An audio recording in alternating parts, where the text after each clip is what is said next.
De retour au parking des Cougniers, après notre rando bivouac au lac des Neuf Couleurs et au sommet de la Mortisse, nous quittons Vars pour nous rendre à Castellet-les-Sausses, dans les Alpes d'Haute-Provence.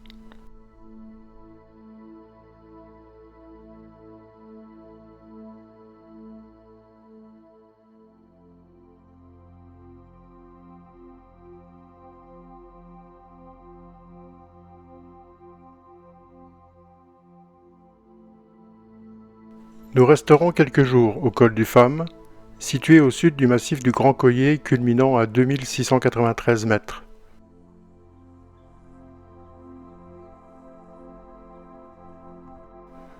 À partir de là, nous essayerons dans un premier temps d'atteindre les sources du Coulon et la grotte des Chamois.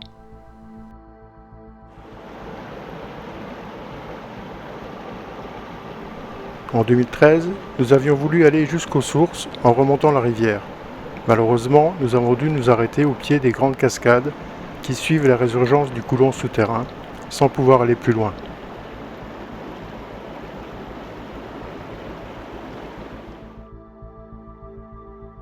Cette fois, nous prendrons un autre chemin.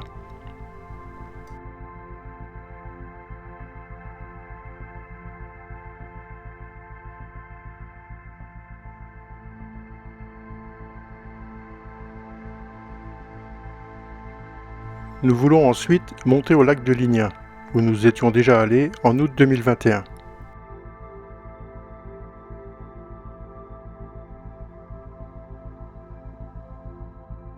Situés à 7 km à vol d'oiseau au nord des sources du Coulon, les lacs sont a priori les points d'alimentation les plus en amont du réseau du Coulon souterrain. Ils s'étendent à 2300 mètres d'altitude alors que les sources, elles, sont à 1300 mètres. Il y a donc potentiellement un réseau souterrain d'environ 1000 mètres de dénivelé, ce qui explique les différentes expéditions spéléologiques qui ont, depuis 2009 principalement, tenté de percer les mystères du Coulon souterrain. À Lignin, la désobstruction d'une perte, dans laquelle s'enfuit une partie de l'eau des lacs, a permis d'atteindre en 2021 la profondeur de 150 mètres. La grotte des Chamois, quant à elle, développe déjà plus de 16 km de galeries et au moins 300 mètres de dénivelé ont été remontés. En 2021, nous étions montés à Lignin par le nord-ouest, depuis le pont de la Serre. Cette année, nous monterons par le sud, en empruntant le vallon de Fouesse, en haut duquel je m'étais arrêté lors de notre reconnaissance il y a 2 ans.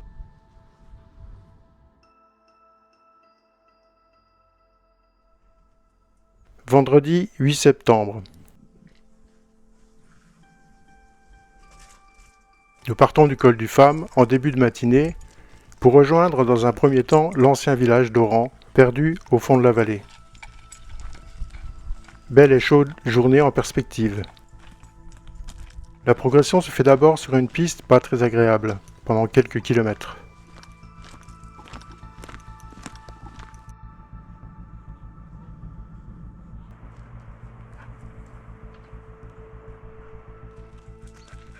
Heureusement, le soleil ne chauffe pas encore ce versant de la vallée.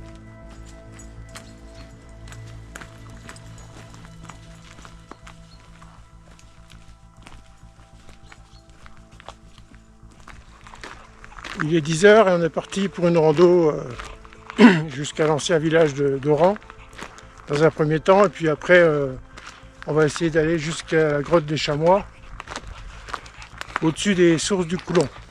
En attendant, il fait bon là, il doit faire 16-17 degrés à l'ombre, et quand on va rejoindre le soleil, à mon avis, ça va être un peu plus chaud. Là, jusque-là, le sentier, qui était plutôt un chemin rocailleux, maintenant il commence à devenir un peu plus sympa. Et donc, au rang, on ne peut pas y aller en voiture. Je crois qu'on peut y aller encore en quad, mais sinon c'est à pied, quoi. Voilà le village d'Oran, et on voit à gauche le vallon qui part vers les sources du Coulon.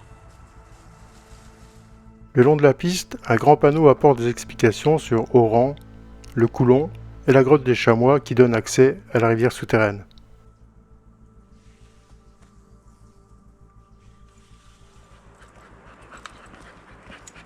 Nous descendons maintenant vers le fond de la vallée. Le chemin est pas mal abîmé à certains endroits par le passage des quads.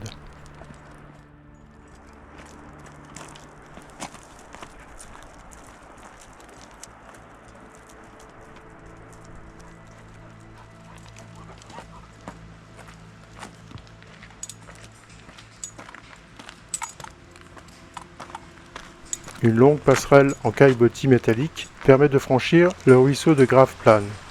Le Coulon, lui, rejoint ce ruisseau en aval, un peu plus au sud.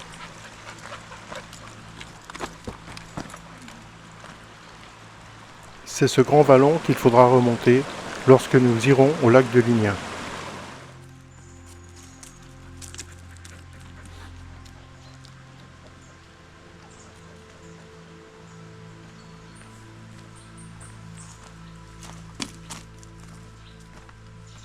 Juste à l'entrée d'Oran, un lavoir va attirer l'attention de Bella. Il commence à faire bien chaud et un petit bain sera bien appréciable.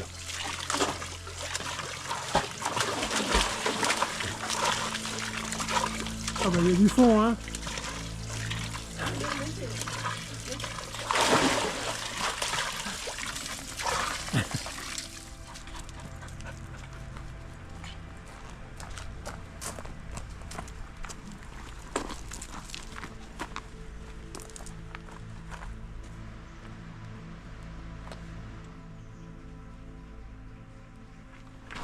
Peu après les premières maisons, nous arrivons à la place principale du hameau. En 1821, Oran comptait un peu plus d'une centaine de résidents. La dernière habitante meurt seule en 1936. Dans les années 60, les descendants d'anciens habitants ont entrepris de réhabiliter une grande partie des habitations. Mais personne n'y réside à l'année. Après le four à pizza du village, on continue la rue principale jusqu'au refuge mis gracieusement à disposition pour les visiteurs et les randonneurs. Vraiment sympa. Aujourd'hui, il n'y a toujours pas d'électricité et les normes environnementales, toujours plus contraignantes, rendent sa survie de plus en plus aléatoire. On refuse notamment aux propriétaires d'installer des panneaux solaires. Par contre, pour la 5G, pas de problème. Combien de temps continuera-t-il à exister ? Début septembre, un contrôle d'assainissement a eu lieu. Bien entendu, Oran n'a pas les moyens de financer un système d'assainissement pour ces quelques maisons habitées occasionnellement. Qu'en sera-t-il alors de cet hébergement ?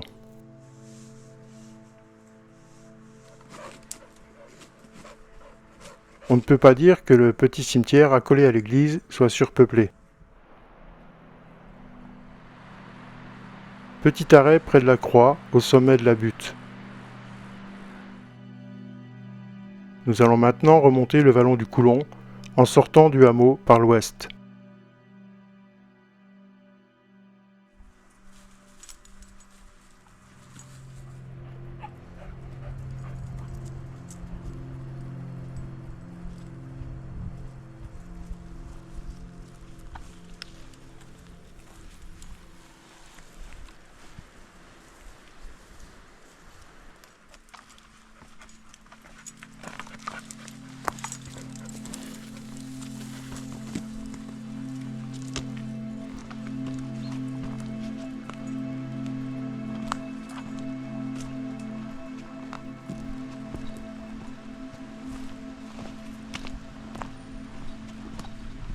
Ça va faire du bien de longer un peu la rivière pour pouvoir profiter d'une relative fraîcheur. Malheureusement, ça ne durera pas. Si nous suivons le lit de la rivière, nous allons nous retrouver coincés au pied des cascades comme en 2013. 500 mètres après avoir trouvé le cours d'eau, il faudra donc le quitter pour monter jusqu'à une corniche qui surplombe le Coulon 200 mètres plus haut.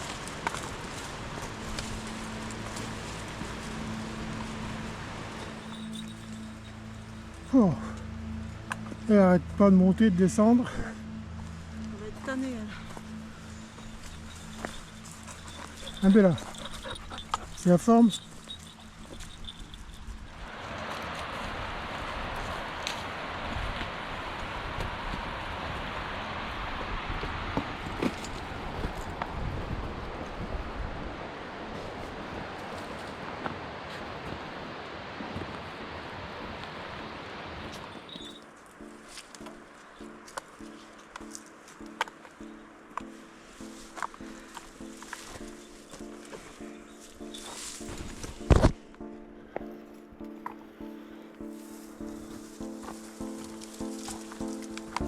Il faut s'arrêter de temps en temps à cause de la chaleur. L'ombre se fait de plus en plus rare, surtout lorsqu'on progresse sur la corniche.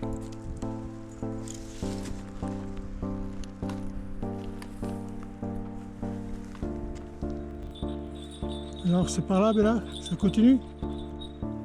Bon ben, on arrive. C'est sûr que c'est par là, hein. C'est le bon chemin.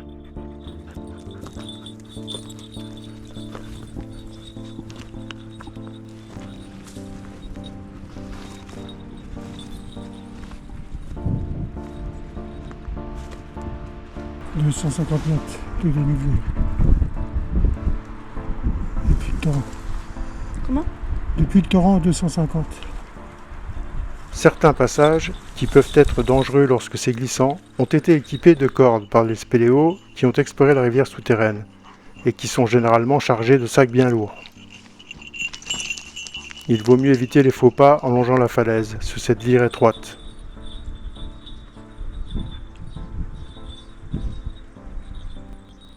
Pas très prudente, Bella. Elle n'utilise même pas la corde de sécurité.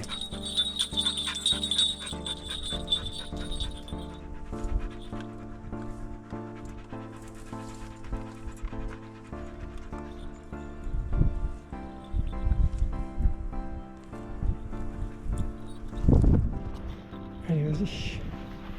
Vas-y, avance. Allez, Bella, vas-y.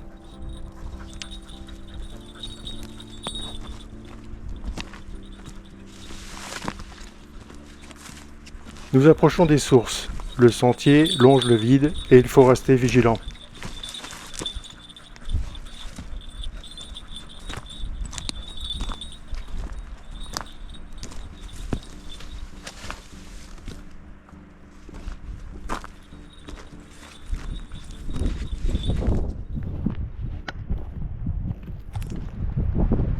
On aperçoit maintenant la chute d'eau qui plonge d'environ 70 mètres dans le vide. L'eau sort de sous terre dans les éboulis. La rivière est à l'étiage. On peut donc traverser le cours d'eau sans problème. Un câble a été installé pour franchir le Coulon lorsque le débit est important. À certaines périodes, notamment la fonte des neiges, celui-ci peut être 10 fois supérieur à celui d'aujourd'hui, voire encore plus.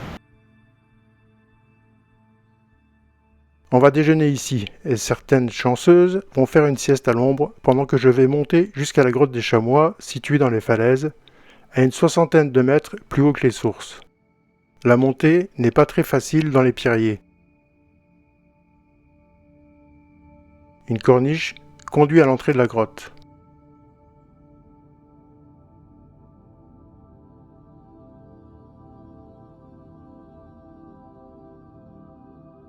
Après une belle galerie d'une 20aine de mètres, la suite se rétrécit jusqu'au premier siphon.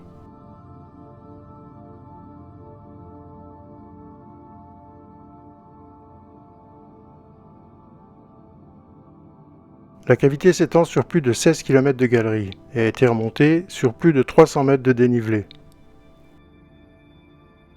Après avoir franchi la zone des siphons, on accède à des galeries de grande dimension.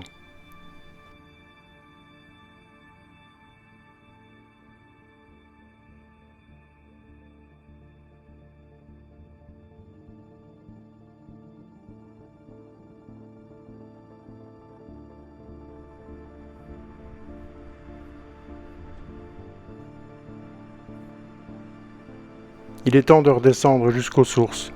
Plus facile à dire qu'à faire.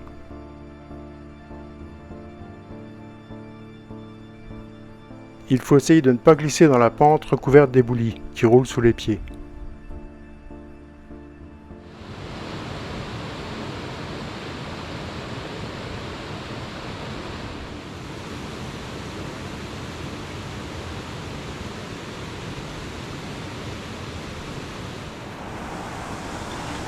Nous quittons la résurgence pour reprendre le sentier en corniche dans l'autre sens.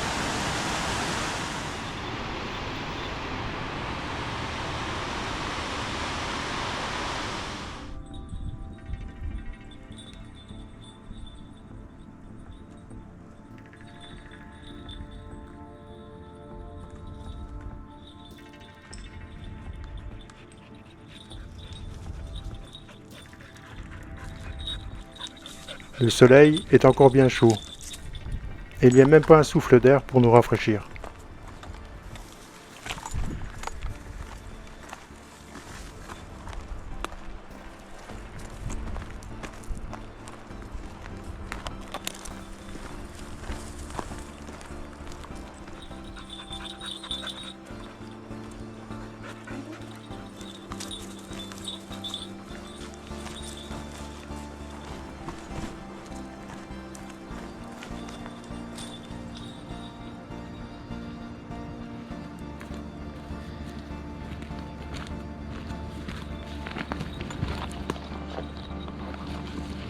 La descente pour retrouver le Coulon sera moins difficile qu'on ne craignait, et il ne nous faudra pas longtemps pour retrouver la rivière.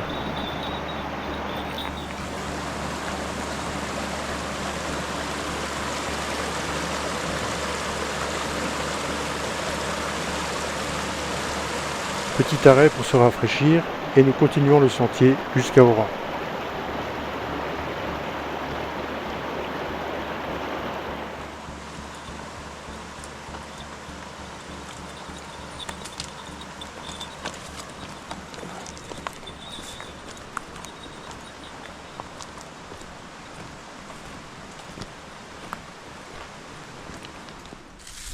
On va s'arrêter un peu pour manger un morceau. Inutile de se presser, car la montée après Oran va encore être ensoleillée. Et il est préférable d'attendre qu'elle soit à l'ombre.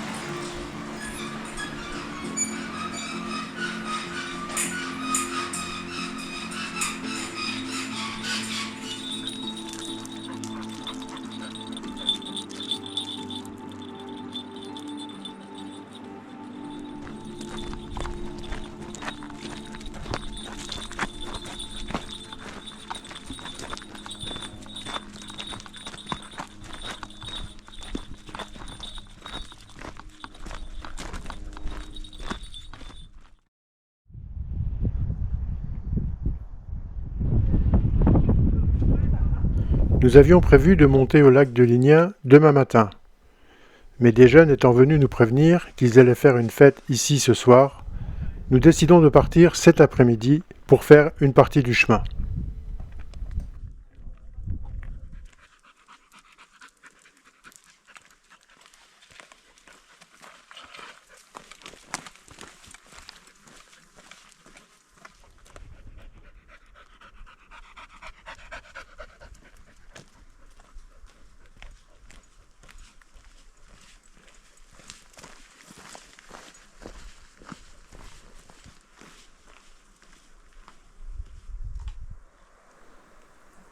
Nous allons remonter un peu ce grand vallon et installer un bivouac après Oran, et avant que le sentier s'éloigne du lit du torrent, afin de pouvoir prendre de l'eau demain matin.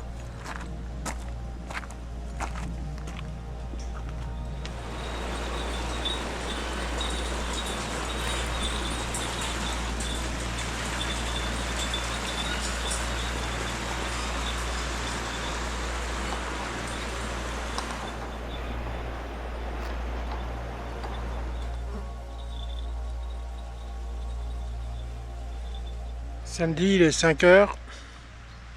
On fait un petit arrêt à Oran, près du lavoir, où il fait bien frais. On est parti du Kyros, il était 3h30, donc 1h30 pour descendre à Oran. Et là, on va remonter une partie du torrent pour aller ensuite vers les lacs de Lignin. On va remonter peut-être pendant 1 heure, 1h30, jusqu'à l'endroit où le sentier quitte le cours d'eau. Et on s'arrêtera là, on va essayer de trouver un coin pour dormir. Et demain, on se tape peut-être 900 mètres de dénivelé jusqu'au lac de Lignin, où on passera normalement une autre nuit avant de redescendre jusqu'au camion. Donc il fait bien chaud là, à cette heure-là. Normalement, on devrait avoir un peu plus d'ombre, ce qui sera pas mal.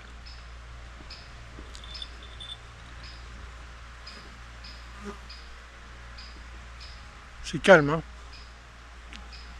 Petit bruit de l'eau, les oiseaux.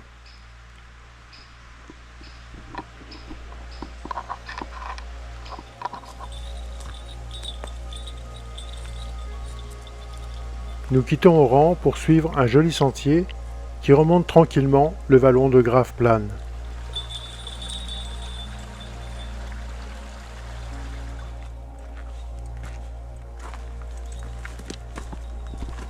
Il faut traverser le lit du torrent.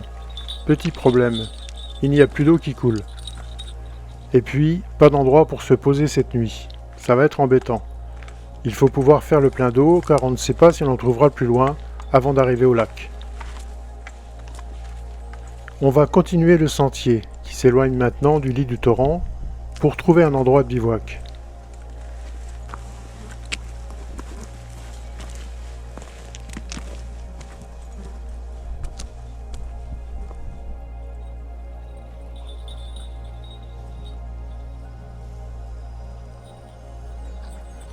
Voici un coin parfait pour mettre la tente, bien plat et avec de la belle herbe. On va s'installer ici pour la nuit. Bon, il est 7 heures. Préparation des repas du soir. Avant d'aller cavaler un peu partout pour essayer de trouver de l'eau. Parce qu'on n'a plus d'eau dans le lit du torrent. Et donc plus de point d'eau avant le lac de Ligna. Ça risque d'être dur. Donc si on ne trouve pas ce soir, demain on va redescendre jusqu'à ce que l'eau réapparaisse dans le cours d'eau.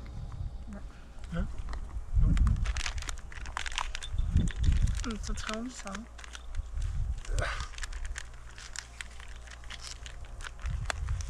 Les trucs Décathlon, ça. Ouais. Fort là. Allez, pasta bolognaise. C'est Bella qui regarde. Pour ce repas au milieu de la montagne. Tu vas voir quelque chose. Bon, demain ça va être dur. Hein. Si on est en plein soleil. T'entends Bella? En plus, on a pris 100 mètres de dénivelé depuis Oran. Ben, on va les redescendre pour prendre de l'eau. C'est malin. Donc on va les remonter.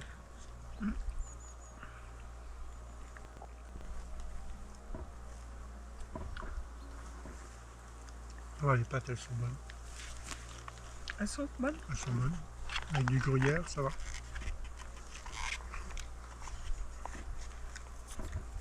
Fuel your preparation.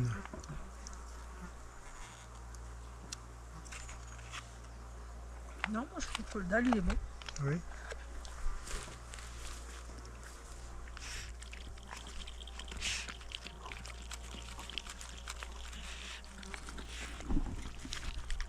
Je te tiens. Petit moment de détente après le repas et avant de partir chercher de l'eau aux alentours. En vain, pas le choix, il faudra redescendre demain matin. Et là, tu viens? On va se coucher. En attendant, dodo.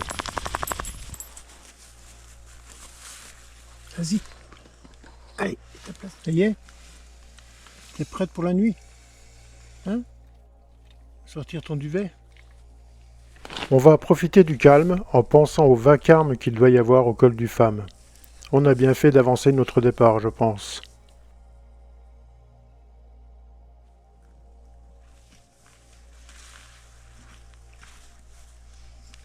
Alors cette nuit, Pas trop mal. pas trop mal. Et toi Bella? Toi Pas Bella, trop mal, non ça a été? Hein? Bon, maintenant il faut redescendre et trouver de l'eau.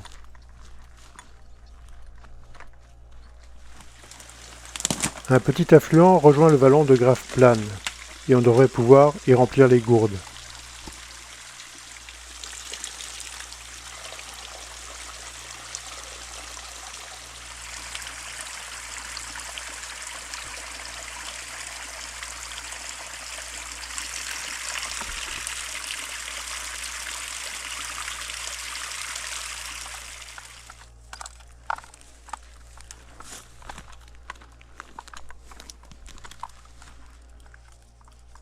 Retour à la tente, petit déjeuner et on remballe tout avant de partir pour une longue montée qui risque d'être bien chaude. Tu pourrais remballer ton duvet, ben là, hein.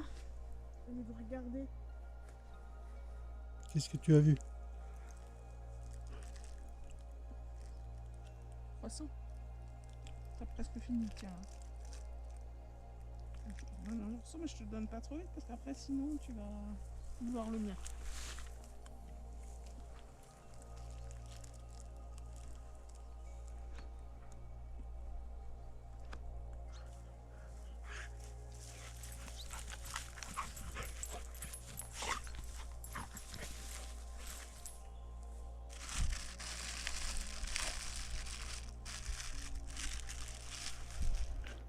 Oh, il est 9h15 quand on décolle du bivouac. Pas tôt, hein? C'est pas tôt. C'est ce qu'on peut, hein. Espérons qu'on sera au maximum à l'ombre. Le début est plutôt tranquille, mais ça risque de bientôt changer.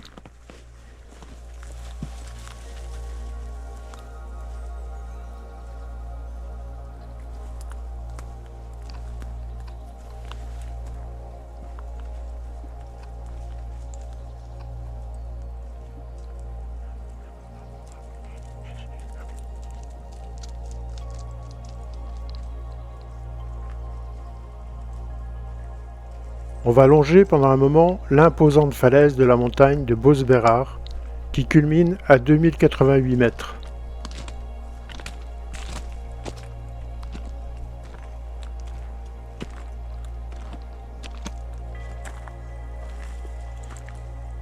La pente s'accentue sensiblement et il faut traverser quelques pierriers qui martyrisent les pieds et les pattes.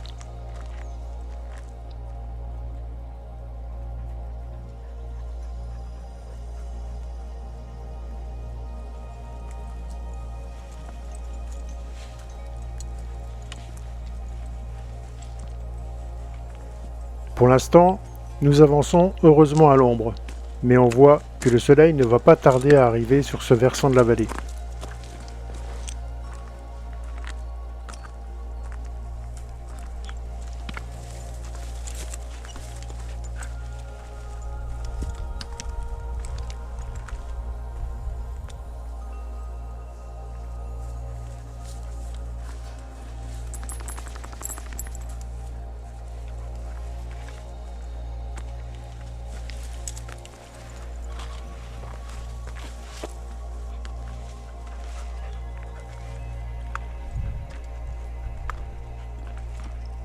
Sur l'autre versant, on peut voir la sortie du canyon de la Valette qui débouche dans le vallon. Une belle vasque en bas. On voit.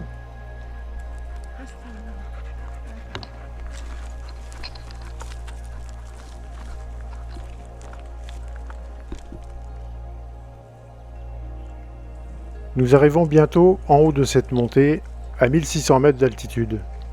Le sentier va maintenant descendre de plusieurs dizaines de mètres de dénivelé. Il faudra bien entendu les reprendre plus loin. Toujours bon pour le moral, ce genre de choses.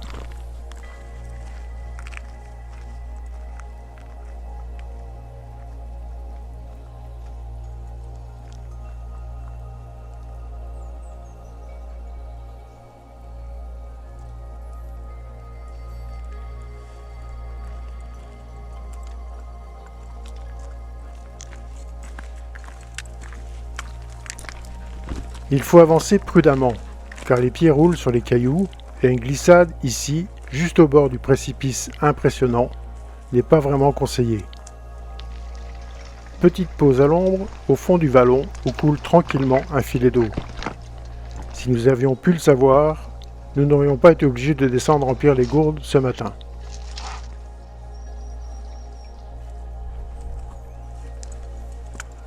Nouvelle montée pour rejoindre le replat des cabanes du pré.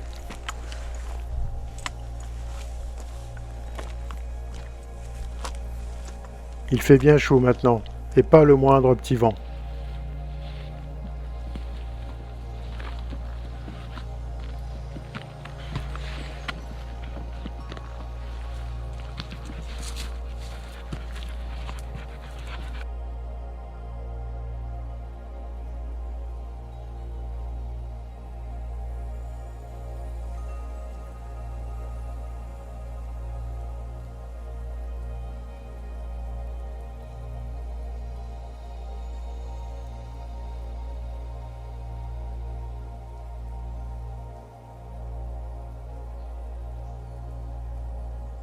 La montée continue. On cherche le moindre petit coin d'ombre pour se protéger du soleil.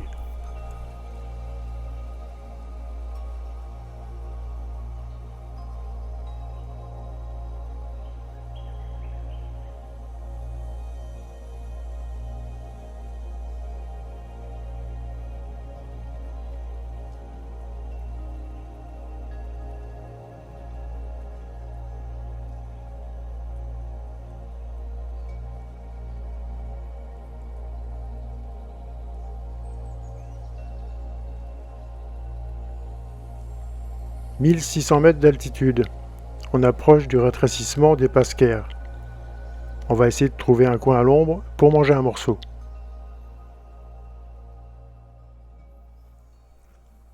Il y a un petit arrêt à l'entrée du vallon de Fouesse pour manger un morceau. Il est quand même 1h05 et on n'a pas fini.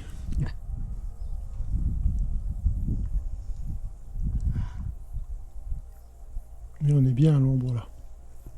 Il y a un petit vent frais. Encore du jambon, Bella?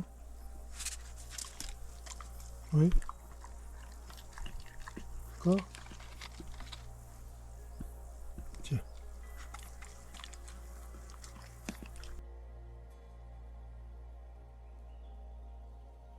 La sieste sera de courte durée, car il nous reste du chemin à faire pour arriver au lac, et ça ne va pas être facile par cette chaleur. Il est 13h, on s'est arrêté une bonne heure pour se reposer et manger. Et c'est difficile de repartir. Hein. Ouh. Oh là là. J'avais pas fini ma sieste. Hein? J'avais pas fini ma sieste. J'avais pas commencé. Là, il va falloir monter le vallon de Fouesse. Donc 200 mètres de dénivelé à peu près jusqu'aux cabanes.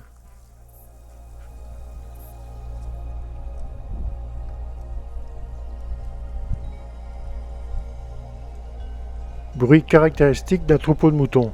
Il vaut mieux attacher Bella.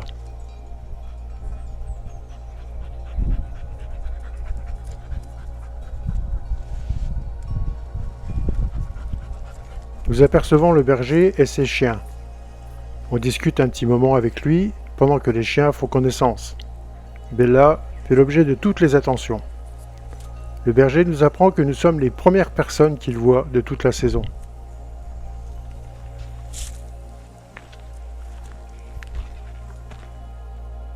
On attaque ensuite la montée du ravin de Baume-Frachière.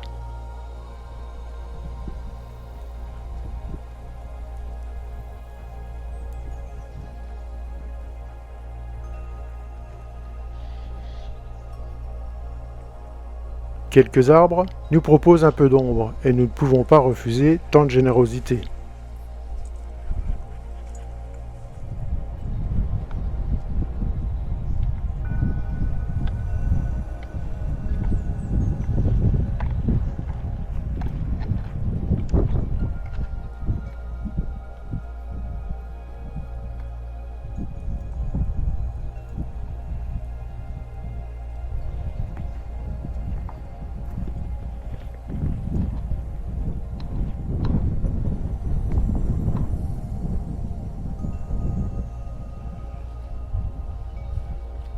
Une dernière montée bien pentue avant d'arriver à la cabane de Bas-Pasquères.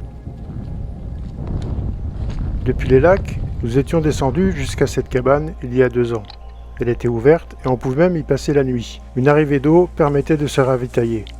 Mais les temps changent et l'hospitalité se fait de plus en plus rare. Plus d'eau et un beau et solide cadenas en interdit l'accès. Pourtant, on ne peut pas dire que c'est surfréquenté ici. Après un court arrêt à l'ombre du bâtiment, on reprend la montée. On va profiter d'un relatif passage à plat et une bonne brise descend du plateau des lacs. C'est bien agréable.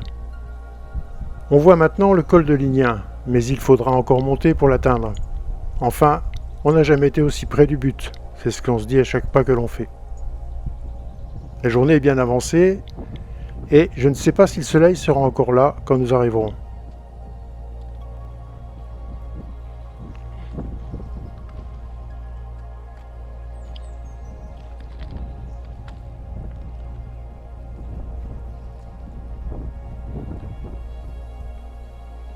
Un dernier vallon à remonter et nous serons au col. Il est temps, car la fatigue se fait bien sentir et le poids du sac y est pour quelque chose.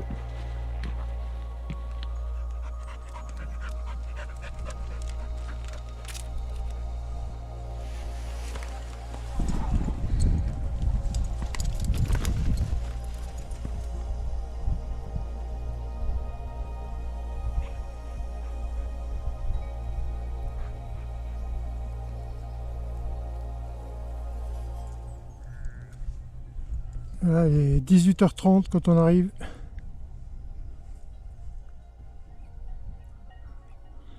Le lac est déjà à l'ombre. Comme il y a 2 ans, l'arrivée ne sera pas vraiment agréable. Cette fois, ce n'est pas le berger qui va nous agresser, mais c'est Patou qui vont attaquer méchamment Bella, alors qu'elle était en laisse. Il a fallu que je m'en mêle pour les faire partir. Le berger, lui, observait tout cela de loin, sans même essayer de rappeler ses chiens. Toujours aussi sympa, cet individu. Après ces émotions, il faut installer le bivouac avant la nuit, monter la tente, préparer le couchage et faire chauffer l'eau pour le repas.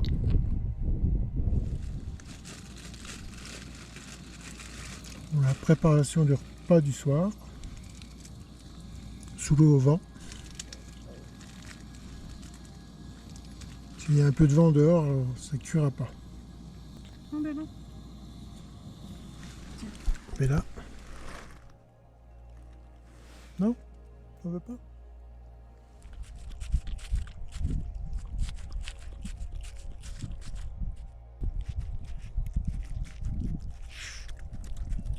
La tombée de la nuit sur le plateau a toujours le même charme, et après cette journée bien chargée, nous ne tarderons pas à nous coucher, et certains réussiront même à dormir malgré le calme assourdissant.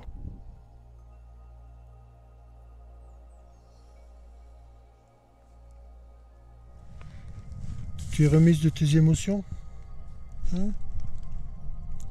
T'es fait attaquer hier par les méchants chiens, hein? Ça t'a pas empêché de dormir. Ciel bleu et soleil resplendissant. Encore une chaude journée en perspective. Il est 10h là, petit déj. On essaie de trouver un petit reste d'ombre, qui est pas évident. T'as vu?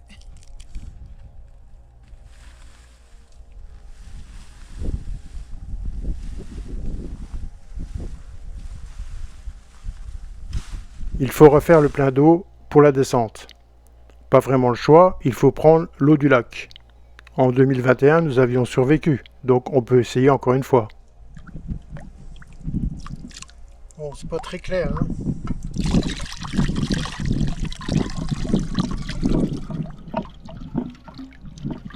L'eau de tourbière, c'est pas ce qu'on fait de plus commercial.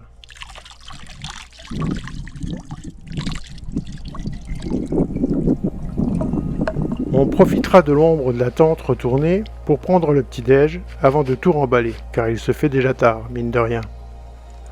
Bon, il est 13h10.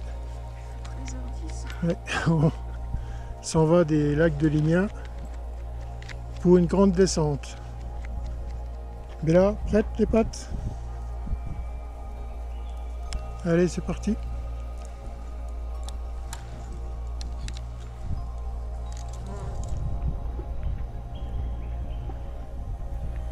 On va prendre le même vallon par lequel on est monté. Ça va mieux ce matin, enfin cet après-midi que hier soir. Ah oui. Je sais pas pour combien de temps. Oui, c'est grave.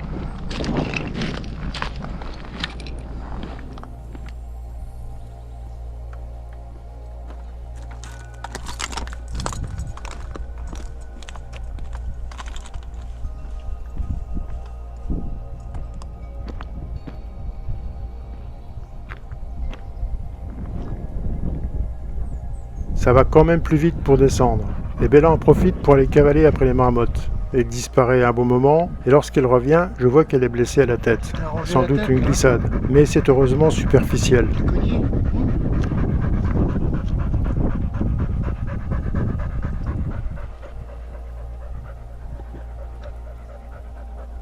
Viens là, mets-toi là.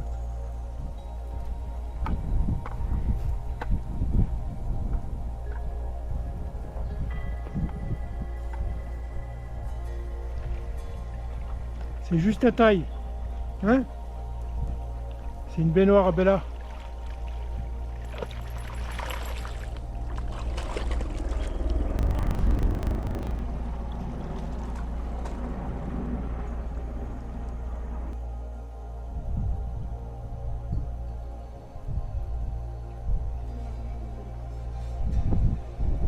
Petite pause à l'ombre.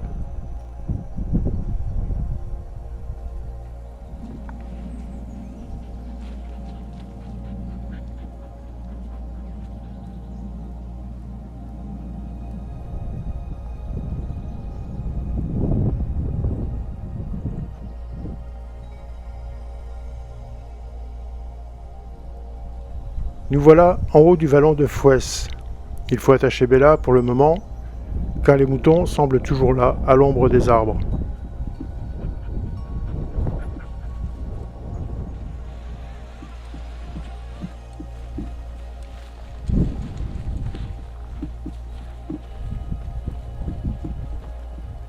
Les patous font leur travail tout en restant couchés.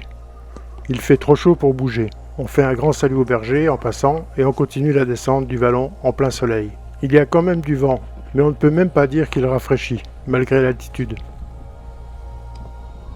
On prend le petit passage des Selles, le Pasquerès dans ce coin-là, je ne sais pas exactement. Un petit rétrécissement après le vallon de Fouesse.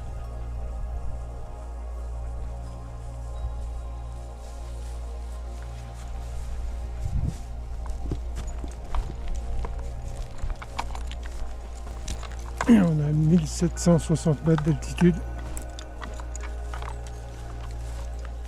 Et on a donc fait plus de 500 mètres de dénivelé déjà. Ça va plus vite que pour monter.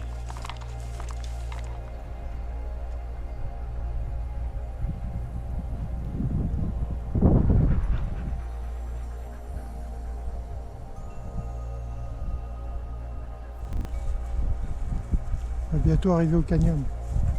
Un quart d'heure. On passe à proximité de la cabane du pré avant de descendre au fond du petit canyon où l'on fera un petit arrêt au bord de l'eau.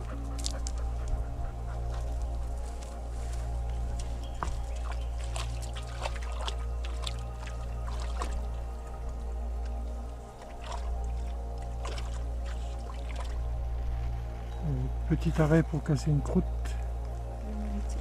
au bord de l'eau, dans le petit canyon. On a 1600 mètres d'altitude, encore 400 mètres à descendre. Bon, ça devrait être moins dur que ça. Enfin, juste la montée là qui va être pénible, avec le vide.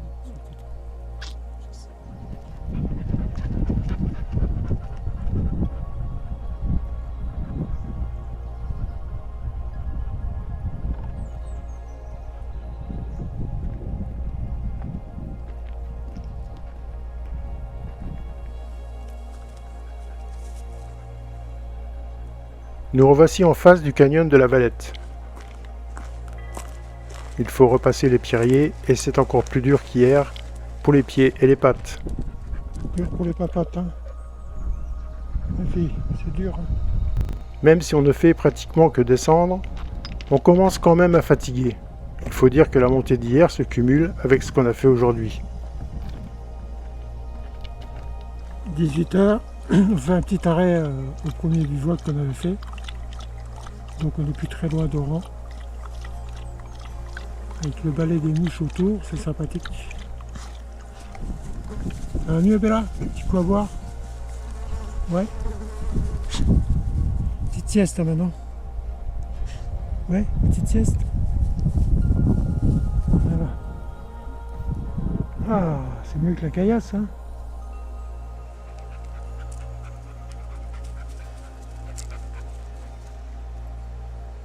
Nous arrivons au lavoir d'Oron. Il est presque 19h. Quoi faire? Rentrer au col du Femme ou faire un dernier bivouac ici? À 7h moins le quart, on arrive à Oran.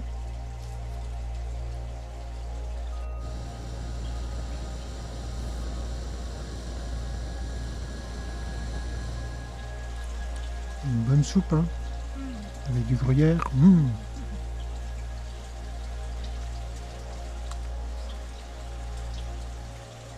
Donc là, on va s'arrêter, camper,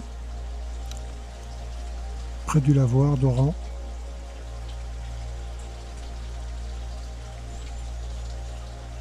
Beau petit coin qui a l'air sympa. En principe, on devrait bien dormir. Si on ne se fait pas foutre dehors par les gens. Ma grande crainte. Ouais.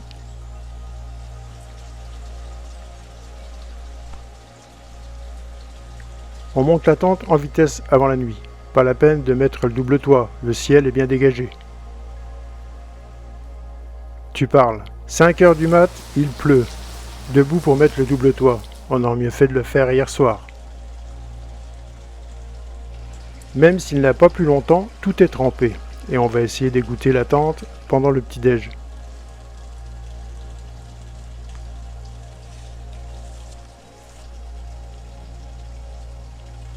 Alors, mauvaise nuit, hein?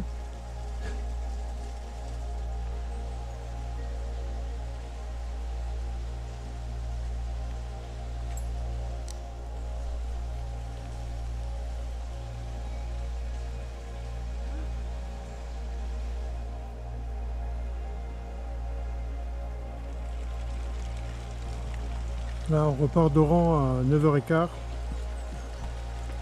J'ai un ciel un peu nuageux, mais qui n'a pas l'air trop menaçant pour le moment.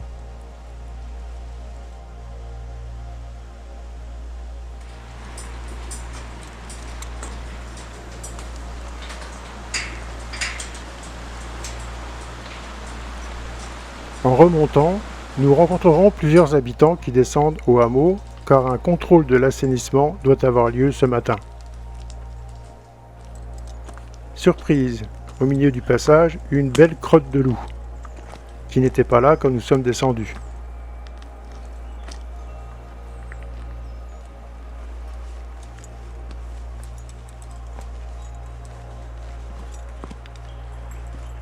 Et voilà, cette belle rando bivouac se termine.